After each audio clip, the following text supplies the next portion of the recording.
오늘 말씀을 시작하면서 좀 말씀이 조금 어려울 수도 있다 이런 생각을 하는데요. 왜냐하면 이 말씀의 내용이 궁극적으로 격려의 말씀이라기보다는 도전의 말씀의 성격이 가깝기 때문인데요.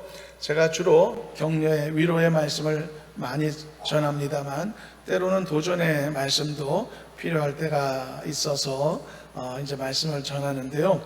그리고 또 한 가지는 내용 자체가 조금 단어가 어려울 수도 있다. 그래서 제가 미리 말씀을 드립니다.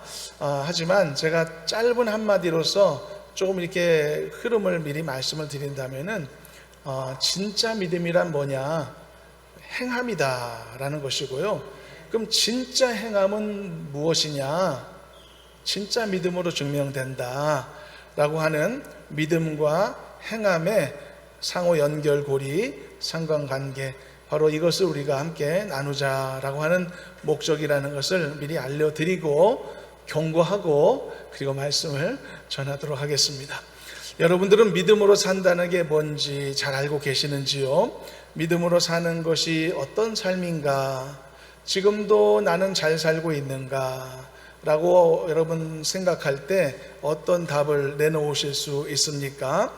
믿음에 관한 나의 경험, 믿음에 관한 나의 지식, 믿음에 대한 나의 소신, 이런 것들이 나름대로 조화를 이루고 있고 별로 고칠 것이 없이 잘 가고 있다라고 생각하시는지요? 물론 우리는 하나님의 말씀에 근거해서 바른 생활이 무엇인지도 알 수 있고 바른 믿음이 무엇인지도 잘 알 수 있습니다. 왜냐하면 우리에게는 말씀이 있고 말씀을 들을 수 있고 볼 수 있고 읽을 수 있는 특권이 있으니까. 그렇지만 때로는 우리가 믿음으로 산다는 삶이 우리가 생각하는 상식선 안에만 머물지 않을 때가 있단 말입니다. 내가 생각하는 사고의 틀이 상식선 안에만 머물러 있으면 내가 삶을 살아가는 모든 상황과 여건들을 다 커버할 수 있겠죠. 그렇지만 내가 살아가는 삶의 현장이 내가 생각하는 상식선 밖에 일어나는 일들도 발생할 가능성이 있다면 그런 돌발적 상황 속에서는 내가 내 믿음, 내 기준, 내 상식으로 해결할 수 없는 문제들을 맞닥뜨릴 수밖에 없을 것이라는 말입니다. 그런 점에 있어서 우리가 갖고 있는 믿음의 상식, 우리가 갖고 있는 이렇게 하면 성도답게 살아가는 삶이야 라고 생각하는 그 기준이 우리 가운데 다 있을 텐데 그런 기준을 과연 신뢰할 만하냐라는 질문을 하는 것입니다. 여러분들이 가진 기준대로 살아가면 문제가 없을까라는 질문을 하는 것입니다. 그런데 문제가 생긴다는 것이죠. 내가 생각하는 상식 밖의 일들이 얼마든지 생활에서 또 신앙생활에서도 발생할 수 있다라고 하는 것입니다. 지난 주중에 새벽 예배 시간에 다윗에 관한 또 하나의 모습을 조명했었는데요.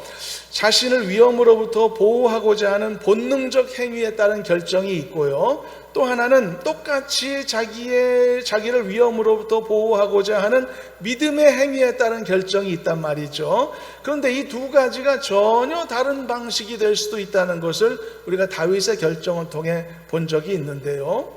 다윗이 생각할 때 내가 저 사울 왕의 위험으로부터 내 자신을 효과적으로 보호할 수 있는 장소는 어디일까라고 고민했을 때 이 질문의 답은 무엇이었냐면 아무것도 없는 저 광야로 도망치기보다는 문빗장도 있고 둘러싼 성벽도 있고 높은 망루도 있고 그리고 혹시 자신을 보호해 줄 수도 있을 많은 사람들에 둘러싸여 있는 바로 그 견고한 성 그일라 성 안에 도망가면 되겠다라는 생각을 할 수 있었단 말이죠. 이것이 자신을 보호하고자 하는 사람이라면 본능적으로 선택하게 될 결정이었던 것이죠. 어떤 사람이 경찰에 이 쫓김을 당하는데 아무것도 없는 황량한 벌판으로 가겠습니까? 사람들이 북적북적한 사람들 틈으로 숨으려고 하지 않겠습니까? 그게 본능적인 결정이죠. 그런데 다윗은 이 문제를 놓고 하나님 앞에 기도한 다음에 어떤 결정을 내렸냐 하면 오히려 자신을 아무도 보호해 줄 수 있는 사람이 없는 곳으로 자신의 몸을 숨길 수 있는 방어막, 바리케이트 하나도 없는 곳으로, 또 자기의 생명을 연장시켜줄 요긴한 물과 음식을 찾기에도 아주 어려운 장소, 광야로 피신했단 말이죠. 이게 무슨 잘못된 결정입니까? 자기를 보호하고자 하는 목적은 같았죠. 그렇지만 본능에 따른 결정이 따로 있고 믿음에 따른 결정이 또 따로 있더라는 말입니다. 이렇게 다를 수 있다는 것을 우리는 다윗의 이야기를 통해서도 볼 수가 있었던 것이죠. 이렇게 여러분, 믿음으로 산다라고 하는 것도요, 때로는 상식적인 결정을 벗어날 때도 있고요, 본능적인 결정의 영역을 벗어나야만 되는 상황도 있을 수 있다는 것이죠.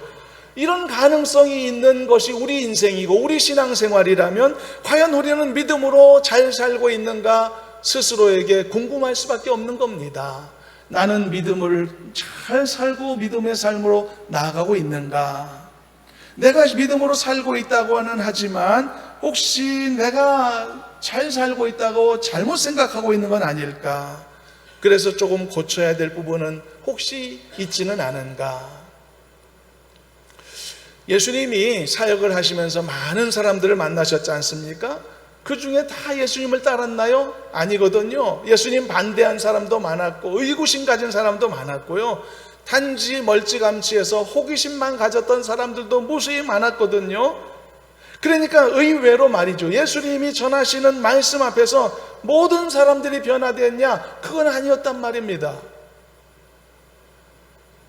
야구에서도요, 정말 잘 치는 타자도 그 타율이 3할 남짓밖에 안 되는 것을 여러분 아시나요?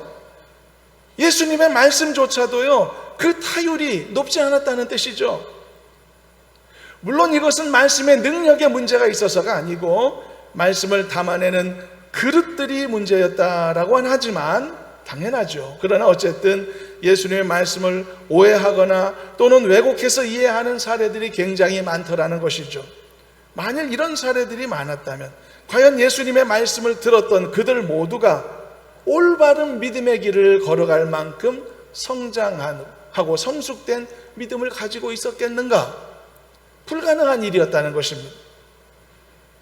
혹시 그 속에 악의가 들어있지 않더라도 사람들 사이에서 발생하는 단순한 오해들이 얼마나 많이 있습니까?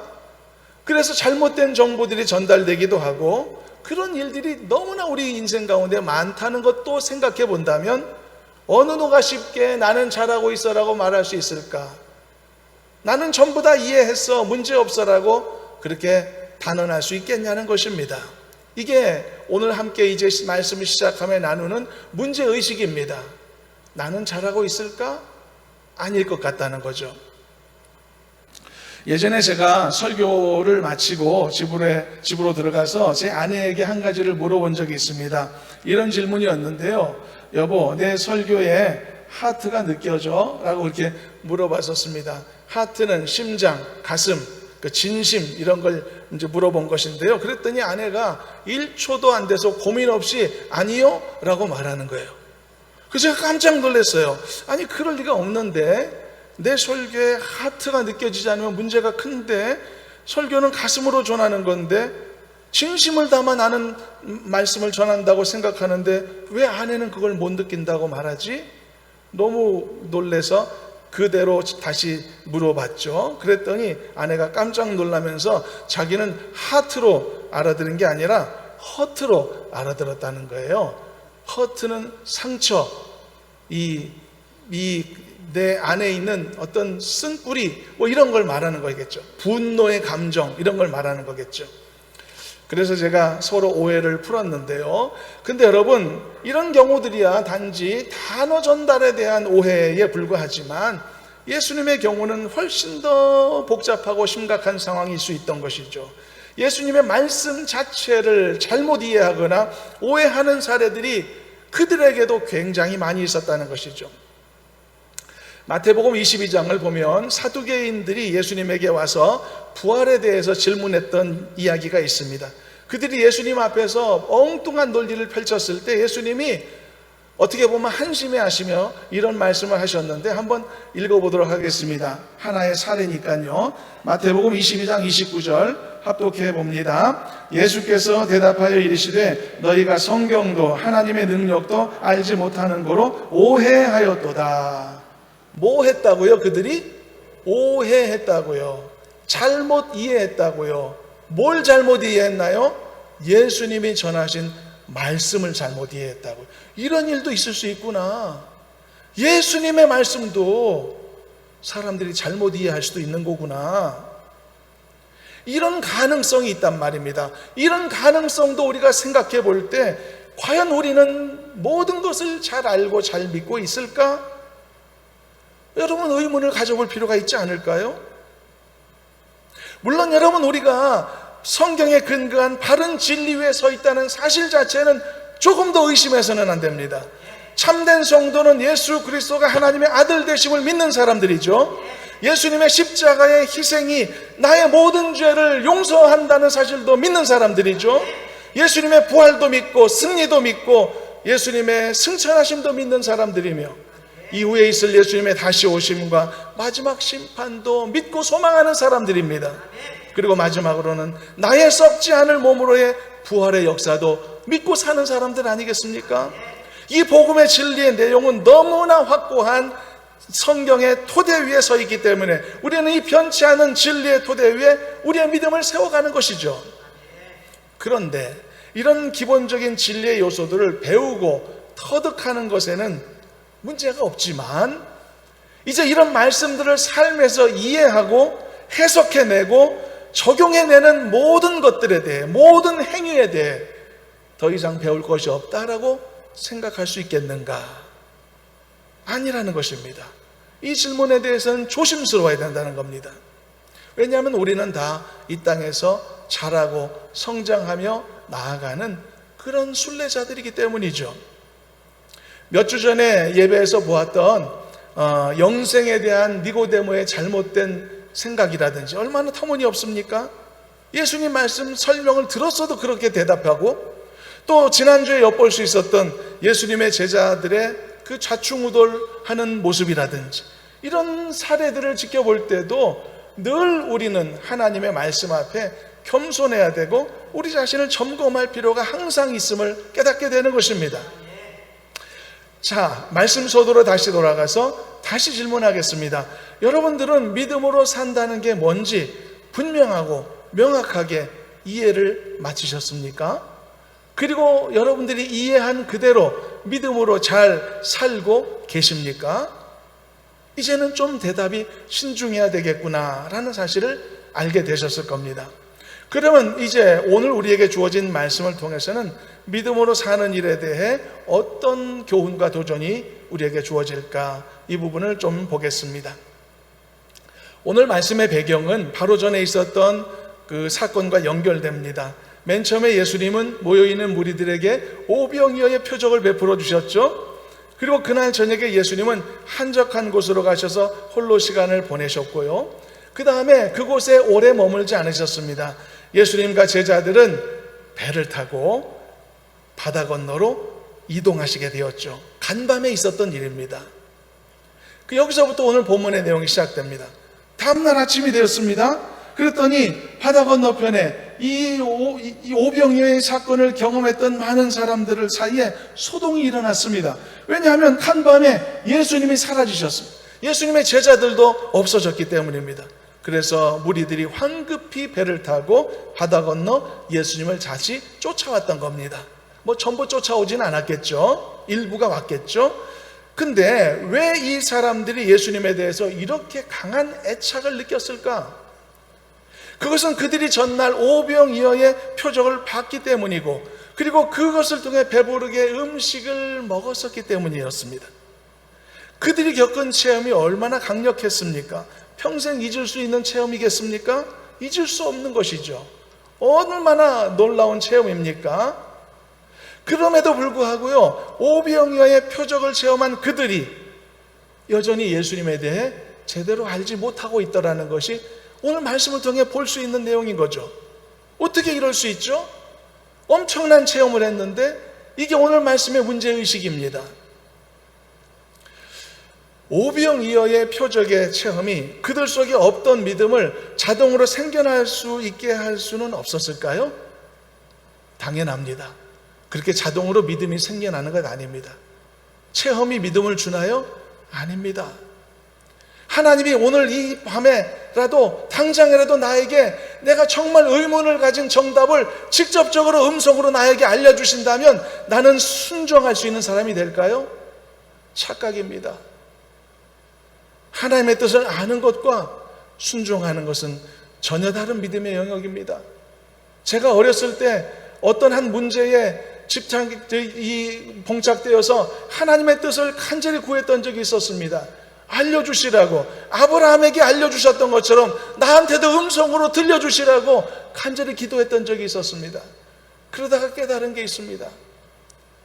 아브라함처럼 알려주셨다 하더라도 그것을 믿음으로 내 안에 받아들이고 하나님의 뜻으로 이해하여 내 삶의 행동을 바꾸어 순종하는 것은 전혀 다른 문제라는 것을.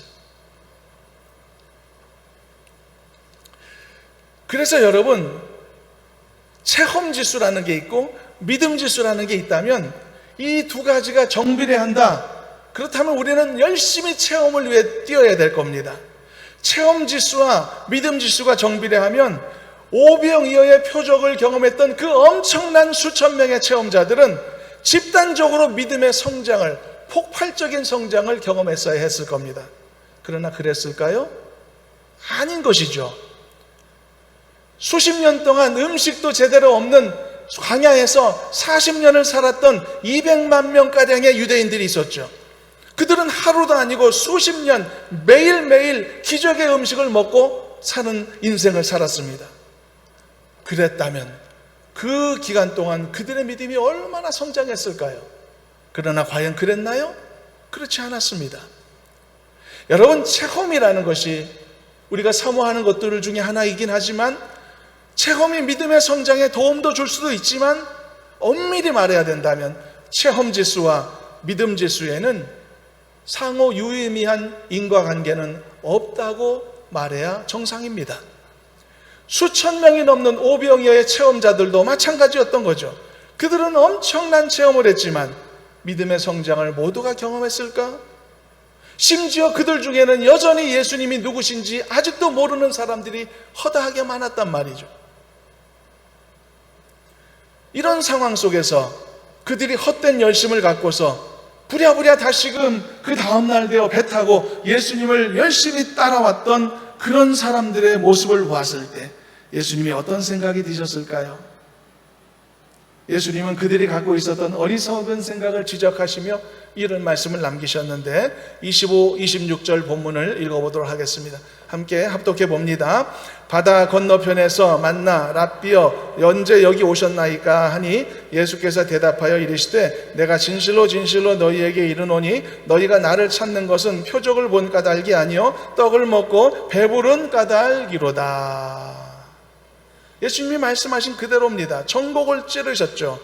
니들이 열심히 나를 또 따라왔지만 너희들은 표적 때문이 아니고 먹고 배불렀기 때문이야 라고 말이죠. 그들에게도 감동은 있었죠. 그들에게도 열심은 있었고요. 여러분, 다음날 돼서 배 타고 예수님 따라온다는 게 그 쉬운 일입니까? 바다 건넌다는 게. 그들은 뭔가 개인적으로 일상에 경종을 울릴 만한 큰 사건을 체험한 것도 맞습니다. 평생 가도 잊을 수 없는 체험이었죠. 그 흥분과 감동이 전날 사건이라 아직 가시지도 않았습니다. 그 뜨거운 마음이 여전히 남아있는 상태에서 열심히 예수님을 뒤따라 쫓아오기는 했단 말이죠. 그렇지만 그들의 열심은 결과적으로 헛된 열심, 헛된 열망이었다는 것이 결론이 아닙니까? 이것이 그들을 바라보셨던 예수님의 평가였습니다. 그래서 이 사건을 통해서 이제 이후에 말씀하시게 되는 예수님의 말씀 중에 중요한 두 가지 주제가 파생이 되는데, 하나는요, 믿는 게 뭐냐라는 문제고요, 또 하나는 진정한 떡이란 뭐냐라는 두 가지 중요한 문제가 파생됩니다. 그 중에 오늘 말씀은 첫 번째 내용을 담고 있는 겁니다. 진짜 믿음이라는 게 뭘까? 믿음으로 산다는 게 뭘까? 일단 예수님은 그 어리석은 동기를 가지고 자기를 쫓아온 사람들을 책망은 하셨지만 그러나 내치지는 않으셨습니다. 왜냐하면 그들도 다 성장해야 될 사람들로 보셨기 때문이겠죠. 그래서 예수님은 예수님의 사역을 오해하고 있는 그들을 향해 친절하게 다음과 같이 교훈하셨습니다. 이번에는 27절 말씀을 읽어보겠습니다. 함께 읽어봅니다. 썩을 양식을 위하여 일하지 말고 영생하도록 있는 양식을 위하여 하라. 이 양식은 인자가 너희에게 주리니 인자는 아버지 하나님께서 인치신 자시니라. 어려운 말씀이지만 아주 쉽게 설명하면 결국은 일을 하라입니다. 방금 읽은 27절의 동사가 뭐 있죠? 동사, 유일한 동사, 일하라는 겁니다. 일하라. 열심을 내되 또 바르게 일을 하라는 뜻이었죠. 썩을 양식을 위해 바다 건너까지 나를 쫓아오고 그러지 말아라. 오히려 썩을 양식이 아닌 영원한 양식을 위해 너의 그 열심을 사용하도록 하라. 이런 말씀이었습니다. 이 세상에서 가장 억울한 상황이 헛된 열심 아닙니까? 1시간 동안 열심히 운전해서 목적지를 갔는데 알고 보니까 정반대로 왔다. 이거 엄청난 억울한 상황 아닙니까? 이런 상황은 누구도 경험하고 싶어 하지 않겠죠. 예수님은 그것에 대해서 말씀한 것입니다. 일을 하라. 일을 하되 바른 방향을 잡으라는 것이었죠. 그때 이 말씀을 듣고 그 무리들이 아주 중요한 질문을 예수님에게 던졌습니다. 그것은요, 알겠습니다. 일을 하겠습니다. 그러면 하나님의 일이란 뭘까요? 바르게 하는 일이란 뭘까요? 이런 질문을, 적절한 질문을 던졌는데 그 질문에 예수님이 이런 대답을 하셨는데 한번 이것도 읽어보겠습니다. 29절 말씀 함께 합독해 봅니다. 예수께서 대답하여 이르시되 하나님께서 보내신 이를 믿는 것이 하나님의 일이니라. 이 예수님의 말씀을 간단하게 줄이면 믿는 것이 곧 하나님의 일이다. 그런 말씀이었죠. 믿는 것이 하나님의 일입니다. 여러분, 예수님께서 아직은 약하고 어리석은 그 무리들에게 하셨던 이 말씀을 받아들여서 여러분들도 믿는 것이 곧 하나님의 일이라는 사실을 인정하고 이 믿음의 삶을 더 풍성하고 부요하게 만들어 가시는 은혜가 있기를 주님의 이름으로 축원합니다. 믿는 것이 하나님의 일입니다. 하나님이 보내신 일을 믿는 것, 예수 그리스도를 믿는 것, 그게 하나님의 일을 하는 행위와도 같다라고 하는 것입니다. 이것을 깨닫게 하시고 이걸 믿게 하시며 지금 이 시간에도 고백하게 하신 하나님 앞에 감사하시기를 바라고 깨닫게 하시고 도전하신 말씀대로 살아가는 우리 모두가 되기를 간절히 소망합니다. 자, 그런데 이 예수님의 말씀은 여기에만 그칠 수 없는 깊은 의미가 있다고 봅니다. 그래서 우리가 이 말씀을 진짜 잘 이해하고 있는가 좀 더 들여다봐야 됩니다. 그래서 우리는 이 부분을 다른 시각으로 생각해 보려고 합니다.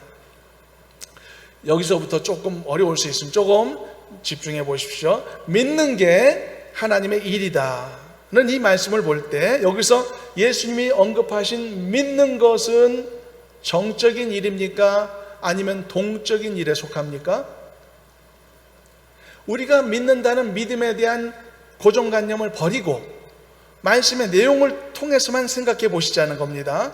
예수님이 여기서 믿는다라고 하는 그 믿는 것은 정적인 행위에 속합니까? 동적인 행위에 속합니까? 믿는 것은 뭐라고요? 일이라고요. 일이 가만히 있어서 되는 일입니까? 믿음은 예수님의 말씀에 의하면 동적인 행위라는 것이죠. 여기서 우리가 생각하기 쉬운 오해가 발생합니다. 그것은 성도들은 믿음이라는 것을 아주 자주 정적인 일로 간주하기 때문이죠. 사람들이 예수님이 하신 오늘의 말씀도 이렇게 이해하고 싶어 할 겁니다. 예수님이 썩을 것을 위해 일하지 말고 썩지 않을 것을 위해 일해 라고 하셨을 때 사람들이 물었죠. 그럼 하나님의 일이란 뭐죠? 그랬더니 예수님이 대답하셨죠. 하나님의 아들을 믿는 거, 그게 하나님의 일이야. 그러니까 이 말씀을 들은 우리들도 고정관념 속에서 이런 질문을, 이런 결론을 내릴지 모릅니다. 아, 믿는 게 하나님의 일이구나. 그럼 믿는 것은 하나님의 일을 행하는 것과도 같구나. 그러면 믿기만 하면 되겠구나 라는 결론을 낼지도 모르죠. 그러니까 모든 내 삶에 발생될 수 있는 신앙의 이슈들이 있고 삶의 이슈들이 수없이 많이 우리에게 주어지는데 그 신앙과 삶의 모든 이슈에 대해서 그것을 정적인 의미로서의 믿음 안으로 다 집어넣으려고 한단 말이죠. 그럴 수도 있단 말이죠. 이것은 잘못된 태도라는 것이죠. 그냥 믿기만 하면 돼. 믿고 기다려봐.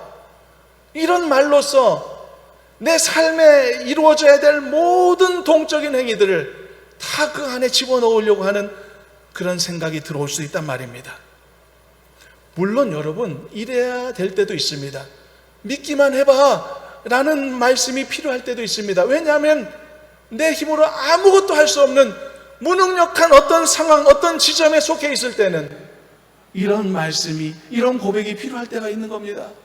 아무것도 할 수 없는데, 믿음밖에 없는데 믿고 기다리는 수밖에 없는 때도 있는 것이죠. 그렇지만 내 삶에서 닥치는 모든 인생의 문제들, 모든 신앙의 이슈들을 다 이런 식으로 처리할 수는 없다는 이야기를 하는 것입니다. 27절에 있는 것처럼 예수님은 영생하도록 있는 양식을 위해 일하라고 하셨습니다. 일하라, 이 예수님의 명령이죠. 근데 이 예수님의 명령을 실천하는 방법을 찾다가 고민하다가 결론을 내리는 게 그를 믿는 것이었단 말입니다. 그러니까 뭡니까? 어쨌든 예수님은 일하라 하셨는데 우리는 그냥 믿으면 되는구나라고 해석하고 마치려고 한다는, 동적인 명령을 정적인 행위로서 채울 수 있다라고 생각하는 것이죠. 이것이 우리가 자주 범하는 믿음의 삶에 대한 오해다, 그런 이야기입니다. 그래서 이 29절 말씀에 보면 이런 우리의 오해를 발상을 전환시켜 줄 수 있을 만한 예수님의 말씀이 기록되어 있는 겁니다. 그래서 이 말씀을 보면 우리는 좀 생각을 전환할 필요가 있습니다. 이런 생각의 전환입니다. 여러분, 예를 들어 좀 먼저 말씀하면 A는 B다라는 것이죠. 근데 A는 B다도 정답이지만 B는 A다도 정답입니까? 아닙니까? 우리가 산수시간 하는 건 아니지만 그래도 조금 오늘만큼은, 여러분 A는 B다 정답이죠? 대답. A는 B다 정답이죠? 그럼 B는 A다 정답입니까? 아닙니까? 정답이죠. 두려워하지 말고 답하십시오. A는 B가 정답이면 B는 A도 정답입니다. 자, 그 논리를 염두에 두고서 보세요. 믿는 것이 하나님의 일이다라고 하고 하신 예수님의 말씀, 이게 정답이죠. 그러면 하나님의 일이라고 하는 동적인 행위에 대한 명령을 단지 믿는 믿음이라고 하는 내가 생각하는 정적인 행위 속에 집어넣지 말고 이제는 B는 A다라는 공식으로 이 예수님의 말씀을 해석해 보자는 겁니다. 그래서 반대로 그러면 하나님의 일을 행하는 것이라는 아주 동적인 B라고 하는 것을 이루는 것을 곧 내가 제대로 믿고 있는 믿음의 사람이라는 사실을 증명하는 가장 중요한 조건이라는 사실로서 이해하면 어떻겠는가 하는 것입니다. 그러니까 우리는 믿는 것과 하나님의 일을 하는 것이 궁극적으로 같은 것이다라고 하는 이 예수님의 설명을 통해서 하나님의 일을 하는 것에 대한 우리의 기존 생각을 바꾸려 하지 말고, 믿으면 돼 이러지 말고 믿는 것에 대한 우리의 기존의 상식을 바꾸어 나가보자라고 하는 것입니다. 믿는다는 게 이런 거구나, 가만히 앉아서 믿습니다라고 하는 게 믿음의 전부가 아니로구나, 오히려 일어나서 하나님의 일을 하는 것이 곧 내 믿음의 모습이로구나 라고 도전받자라고 하는 것입니다. 29절에서 예수님이 이런 말씀하신 거 아닙니까? 여러분들도 진정한 믿음의 행위자들로 인정받고 거듭나는 은혜가 있기를 주님의 이름으로 축원합니다. 믿음으로 여러분들의 행위를 여러분 만들어내시길 바랍니다. 여러분들의 행위로서 여러분들의 믿음의 진실됨을 하나님 앞과 세상 앞에서 증명받으실 수 있길 바랍니다. 믿는다는 사실로서 여러분들의 행위 의무를 덮으려만 하지 마시고 하나님의 일을 하는 여러분들의 행위로서 여러분들의 믿음을 증명하는 성도로 살아가시기를 주님의 이름으로 축원합니다. 내 믿음은 내 행위를 통해 증명되는 것입니다. 이것이 내가 하나님의 일을 해야만 하는 이유다라고 하는 것입니다. 하나님의 일을 행할 수 있는 성숙한 성도로 살아가는 우리가 되었으면 좋겠습니다. 정적인 믿음의 틀에서 벗어나서 행하는 믿음의 사람이 되었으면 좋겠습니다. 그래서 우리들이 가진 믿음이 진짜 믿음이라는 것, 하나님 앞과 세상 앞에 증명할 수 있는, 우리 자신들에게도 보여줄 수 있는 당당한 믿음의 사람들이 되었으면 참 좋겠습니다. 그러면 마지막으로, 입술로 하는 정적인 형태의 믿음의 고백은 그럼 가치가 없나요? 그렇지 않습니다. 그럼에도 불구하고 여전히 내 마음으로 믿고 입으로 시인하는 그 믿음의 선포의 행위는 너무나도 소중합니다. 우리가 하나님께 올려드릴 수 있는 신앙 고백은 언제나 하나님이 기뻐하시는 겁니다. 우리가 예배 시작할 때마다 항상 신앙 고백하듯이. 그렇지만 예수님은 우리의 믿음이 그렇게 정적인 면에만 머물러 있기를 원하지 않으신다는 것에 오늘 말씀에 방점이 있는 것입니다. 하나님은 우리가 예배자로 나오는 것을 좋아하시는 줄로 믿습니다. 다 좋아하시는 겁니다. 여러분들의 마음의 준비가 어떠할지라도 어쨌든 이 예배의 처소에 나와 계신 것을 하나님은 기뻐 환영하시는 줄로 믿으시길 바랍니다. 그러나 1년 365일 일주일 7일간 맨날 예배당에 나와 예배만 드리는 걸 기뻐하실까요? 그건 아니라는 것입니다. 믿음의 선포, 믿음의 고백, 믿음으로 드리는 예배 다 하나님이 기뻐하시지만 때로는 남은 6일 동안에는 세상에 나가서 믿는 대로 살아가는 삶을 살아가는 모습, 그 모습을 보시는 것도 하나님은 원하신다는 것이죠. 마찬가지입니다. 신앙 고백도 중요합니다. 그러나 삶에서 내 믿음을 증명하는 삶의 행위도 너무나 소중하다라고 하는 사실이 오늘 말씀의 내용인 것입니다. 요즘 여러분들이 행하는 하나님의 일은 어떤 것이 있는지 돌아보시길 바랍니다. 혹시 지금까지 늘 정적인 믿음의 개념 속에만 머물러서 나는 그냥 믿는다, 믿는 사람이다라고 하는 것에만 만족하며 살지는 않으셨는지 돌아보시길 바랍니다. 하나님이 여러분들에게 주신 믿음의 가치를 하나님 앞에 보여주실 수 있길 바랍니다. 여러분들의 영적인 기쁨을 갖고 행하실 수 있는 여러분들만의 하나님의 일을 만들어 가실 수 있기를 바랍니다. 여러분들이 그런 하나님의 일을 실천함을 통해 여러분들이 가진 믿음은 진짜 믿음이라는 것, 하나님 앞에 증명받을 수 있는 줄로 믿습니다. 그러나 한 가지 주의할 게 있습니다. 행위가 다 같은 행위는 아니다. 대단한 열정을 갖고 배를 타고 예수님을 쫓아왔던 그 열심을 가졌던 오병이어의 체험자들, 그러나 그들의 열심은 바른 열심은 아니었다는 사실도 잊지 말 필요가 있습니다.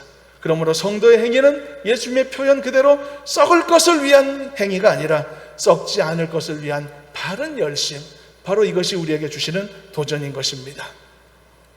한 가지 예화를 설명하고 말씀을 마치겠습니다. 제가 몇 년 전에 이런 제목의 책을 보고 관심을 가진 적이 있었습니다. 제목이 좀 긴데 미친 척하고 성경 말씀대로 살아본 1년이라는 책이었습니다.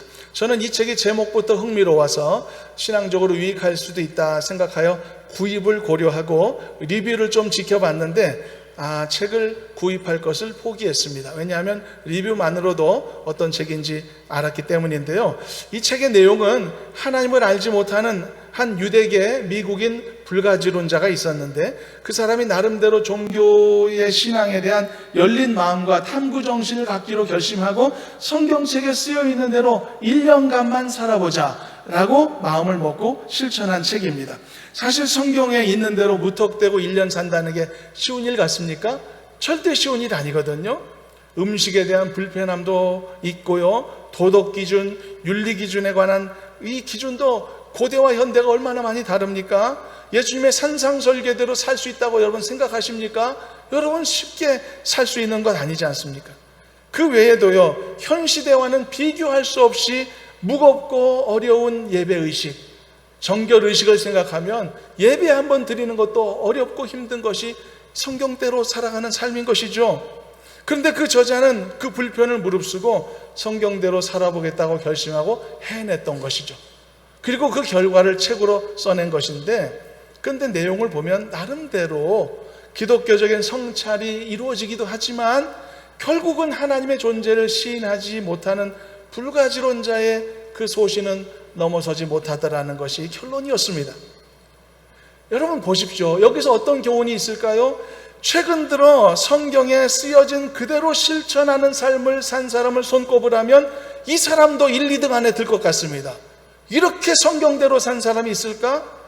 그러나 그의 실천적인 노력은 처음부터 잘못되었다고 할 수 있는 거죠. 왜냐하면 그의 가상한 노력의 기초에는 하나님의 아들을 믿는 믿음이 결여되었기 때문입니다. 목적과 동기도 불순했기 때문인 것이죠. 마치 내비게이션의 목적지를 정해놓지도 않고 무작정 1시간 동안 운전하여 가는 그런 무모한 행위와도 같은 것 아니겠습니까? 그래서 여러분, 실천하는 것 자체도 중요하지만 그 실천이 어떤 신념과 어떤 믿음으로 이루어졌느냐가 중요하다라고 예수님께서도 말씀하신 것입니다. 헛된 열심 품지 말고 먹을 것 오병이어 체험했다고 나한테 이렇게 간밤에 달려오고 그런 열심 하지 말고 썩지 않을 것을 위해서 너의 열심을 내어라. 이것이 예수님의 말씀이었던 것이죠. 결론을 맺습니다. 사랑하는 여러분, 그러므로 살아계신 하나님의 아들 예수 그리스도를 믿는 믿음을 가지시고 그 믿음이 여러분들의 삶 가운데 아름다운 결실을 맺도록 하기 위하여서 믿음에 실천하는 삶을 살아가는 우리 모두가 되기를 주님의 이름으로 축원합니다. 그리고 혹시 여러분들 중에 예수 그리스도를 믿는 믿음이 아직 부족하다라고 생각되는 분이 계시다면 아직 여러분들이 생각하는 하나님의 일을 하지 마시길 바랍니다. 하나님의 일을 시작하기 전에 먼저 진짜 해야 될 여러분들의 맞춤 하나님의 일을 하시길 바랍니다. 그건 바로 예수 그리스도를 믿는 것입니다. 입술을 열어 진심으로 말할 수 있는 참된 신앙 고백자가 되는 것입니다. 그것이 여러분들에게 시급한 하나님의 일인 것입니다. 그러나 만일 여러분들에게 하나님의 아들 예수 그리스도를 믿는 믿음이 확실하게 있다고 생각한다면 여러분들은 반드시 하나님의 일을 하실 수 있기를 바랍니다. 만일 여러분들이 믿는다고는 했지만 행하는 하나님의 일이 하나도 없이 살아왔다면 여러분들의 믿음이 과연 진짜 바른 믿음인가 점검해 보시길 바랍니다. 예수님은 어리석은 무리들에게 이렇게 말씀하셨죠. 믿는 것이 곧 하나님의 일이니라. 이것은 반대도 마찬가지라고 했죠. 하나님의 일을 하는 것이 곧 믿는 것이니라. 이게 오늘 말씀의 내용이었습니다. 하나님의 일을 행함이 없이는 믿는다고 할 수 없다는 이 말씀을 기억하시면서 내가 과연 하나님을 위해, 내가 과연 몸된 교회를 위해 무엇으로 섬길 것인가, 내가 무엇을 행함으로써 나의 믿음의 진실됨과 부유함을 증명할 것인가, 이 질문에 깊은 고민을 행하시면서 최선을 다해서 앞으로도 주님을 삶에서도 온전히 섬기는 귀한 성도로 살아가시는 우리 모두가 되기를 주님의 이름으로 축원합니다. 기도하겠습니다. 하나님 아버지, 이 말씀이 우리 모두에게 잘 이해될 수 있도록 도와주시고 우리의 삶의 변화와 실천의 밑거름이 될 수 있도록 인도하여 주시옵소서. 우리 모두의 믿음이 그 자리에서 성장하고 변화되길 원합니다. 실천적 믿음으로 모두가 다 성장할 수 있도록 인도해 주시옵소서. 예수님의 이름으로 기도하옵나이다. 아멘.